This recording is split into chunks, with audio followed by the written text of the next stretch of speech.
Chicago, a federal immigration raid turned into a nightmare. Children stripped, mothers screaming, families dragged from their homes. Officials say it was a crackdown on gang-linked migrants. But residents and witnesses call it state-sanctioned brutality. The Biden-era immigration machine has been replaced with Trump's heavy hand, and the images emerging from South Shore are deeply disturbing.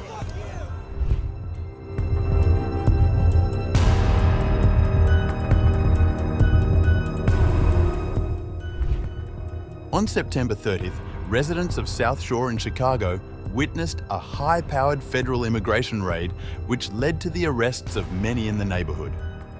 Armed federal agents in military fatigues busted down the doors overnight, pulling men, women and children from their apartments, some of them naked, residents and witnesses said. Agents approached or entered nearly every apartment in the 5-story building, and US citizens were among those detained for hours. The DHS said that 37 individuals were arrested and that the operation involved the US Border Patrol, FBI, and ATF.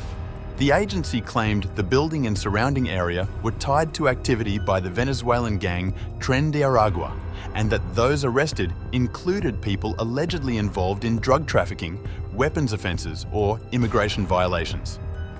Ebony Sweets Watson, who lives across the street from the building, told WBEZ Chicago that she saw federal agents dragging residents, including children, out of the building without clothes and loading them into U-Haul vans.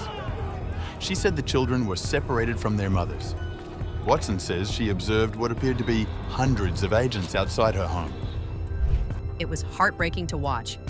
Even if you're not a mother, seeing kids coming out buck naked and taken from their mothers, it was horrible.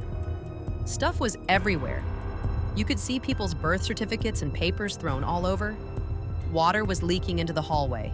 It was wicked crazy. Sue Fisher, a woman who lives in the building, told CBS News Chicago. No shoes, the kids didn't have no shirts or no pants on. They just treated us like we were nothing.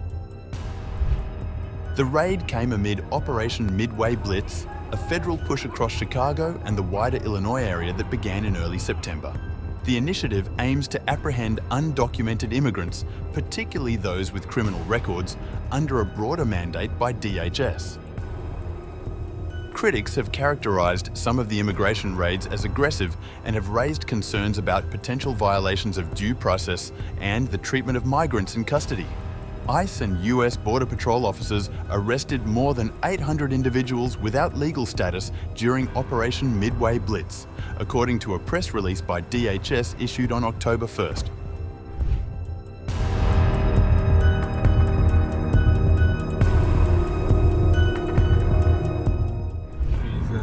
In another shocking development, US Immigration and Customs Enforcement is beginning to target unaccompanied immigrant children, pressuring them to accept cash payment in exchange for agreeing to be deported, according to a government memo to immigrant aid groups obtained by The Intercept. The operation, which immigration rights advocates said was called Freaky Friday, though ICE denied the name, is a part of President Donald Trump's ongoing mass deportation campaign. With deportation continuing apace amid the federal government shutdown, advocates speculated that the latest scheme to pay off immigrant children was deliberately timed by ICE and its parent agency, the Department of Homeland Security, to minimize public attention. The memo said immigrant children 14 years or older would receive $2,500 in exchange for agreeing to be deported. The U.S. Department of Homeland Security, DHS, will provide a one-time resettlement support stipend of $2,500 to unaccompanied alien children, 14 years of age and older, who have elected to voluntarily depart the United States as of the date of this notice and moving forward. The government memo stipulated that children who elected to take the payment must arrange to meet with an ICE officer.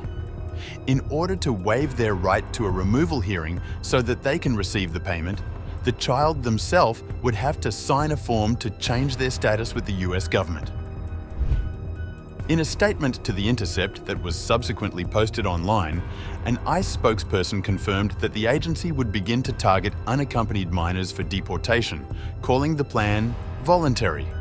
In the plan, according to advocates, agents would first target children who are currently in federal immigration detention, followed by those who have already been released from custody.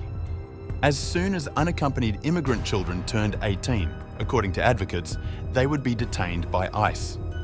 Immigrant children in federal government custody are held by the Department of Health and Human Services Office of Refugee Resettlement.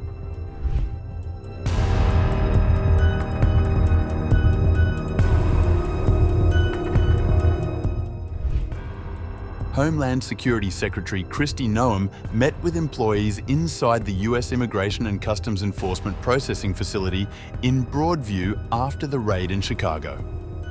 Meanwhile, protesters gathered in front of the facility, some riled by newly installed barricades to separate them from law enforcement officers stationed outside.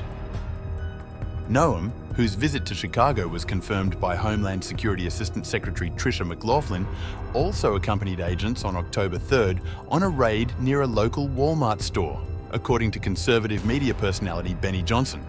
However, DHS has not yet commented about Noem's visit to the area. Scuffles broke out and arrests were made as demonstrations continued October 3rd outside the Broadview ICE facility in Chicago. Dozens of protesters carrying signs, American flags, and wearing protective gear gathered outside the facility chanting and shouting. Friday's protest marks the 5th consecutive Friday of demonstrations at the Chicago Processing Center. Occasional pushing and shoving broke out between protesters and police officers. Local media reported that at least 10 arrests were made in the first hours of the protest.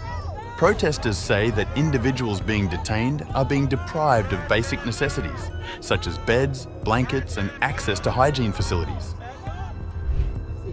Trump is trying to get Chicago to bow down. He's trying to get the entire country to bow down to his authoritarianism. He's trying to take away every one of our rights, to say that we can't protest, we can't dissent, we can't stand up for our neighbors being illegally abducted. And we're out here to say we're not going to take that. We're going to keep exercising our rights. We're going to keep standing up for our neighbors. It's really disgusting what's happening right now, and it's completely antithetical to the Constitution and to every right that we have in this country. Protesters also talked about the hate and intolerance being inflicted upon people in the name of illegal immigration. What brought me out here today is seeing the amount of hatred, intolerance, and violence that have been enacted on people who are loving their country, who pledge their allegiance to this nation, who bleed red, white, and blue, who are proud American patriots. I think that's absolutely intolerable and inexcusable and something we should never stand for. I've personally been assaulted for holding an American flag. I've had the flag attempted to be ripped out of my hand and the flag broken in half. I think that's shameful. I've seen people threaten death on ice age and tell them they're going to be dead in 2 years, they're going to be kidnapped, they're going to be assaulted. And regardless of your political opinion, you have the First Amendment right to stand here and voice your opinion peacefully. What you don't have the right to do is to threaten violence upon somebody or try to enact violence upon somebody.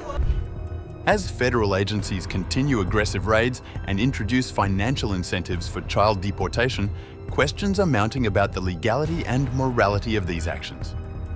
For the residents of Chicago and the wider immigrant community, the consequences are immediate, personal, and deeply traumatic.